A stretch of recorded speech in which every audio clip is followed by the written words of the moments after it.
Noticed when you're in the light that once you go back into darkness that you have to adjust to the dark. Your eyes don't automatically see in the dark. You see, once you've been in the light, your eyes and apertures are open wide in order to see the light and to incorporate all that the light has for you. But when you go into darkness, then your aperture, as it were, closes, or your lenses focus in so that you strain, or you have to grasp more of what little light there may be in order to bring it into your visual ability to take in what there is that you can see. Different animals and different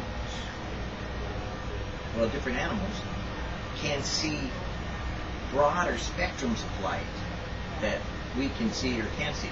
God has limited our ability to see to a certain spectrum of light, that we only have that ability to see so much light. But the interesting thing is people will adapt to the darkness rather than adapt to the light. They'll get used to seeing in the dark. They'll begin to become so comfortable in darkness that they don't want to come to the light, to be in the light, because it blinds them. When they first step out of darkness into light, it's too bright, it's too shiny, there's too much of it, and it overwhelms them in a lot of ways.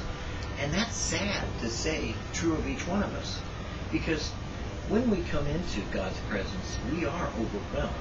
Even as John was, that he was so shocked by what he saw. He said, "Oh my God, OMG, I'm undone. Where's my Droid? Where's my iPhone? Where's my iPad? I have to text this." And so he did. He recorded in the book of Revelation. But it was such an overwhelming experience that he realized, wow, this is way beyond my ability to comprehend or understand. And sometimes that's what happens when we get into the light. We have brought so much of our comfortable ability to be used to the shade or our shadows that we really aren't that comfortable being open and honest and truthful in the light. A lot of times people will tell me that they can't get so much Christian life, that they really don't want to be that truthful or that honest. They don't want to say yes for yes or no for no. They want to always say something that, well, it's really not, guilt that I'm trying to make someone do something, or it's not manipulation that I'm trying to tell someone to do something. It's more like, it's for their own good. I'm just making sure that the means is okay as long as I can get them to their destination, because the end justifies the means with which I'm using. But you see, God said that in Him is light and there is no darkness at all. God is very obvious in the way that He does things. God is very apparent. He says what He means and means what He says. He speaks specifically to individuals and tells them what to do. And the person has the choice to obey or to reject what it is that God may say to them. And that's the way it is with you and I. We manipulate. We use all these dodges and shadows and darkness in order to try to get people to do what we want them to do, rather than accept the fact that someone else may have a different relationship with God than we do. Have you found yourself in that predicament at times where you've done things and used things that maybe God would not have done? Have you in some way, manipulated people with using just a little bit of the world, to kind of take some of this shadow and make it work over here in the light? That's not the way God operates. God, when He wants to talk to a person, speaks directly to them. He doesn't need the world and its ways in order to do what it is that He would say, because God can speak direct anytime He chooses to. God can operate in a man's heart any way He wants to. God can reveal His Son to any person at any time should he choose to.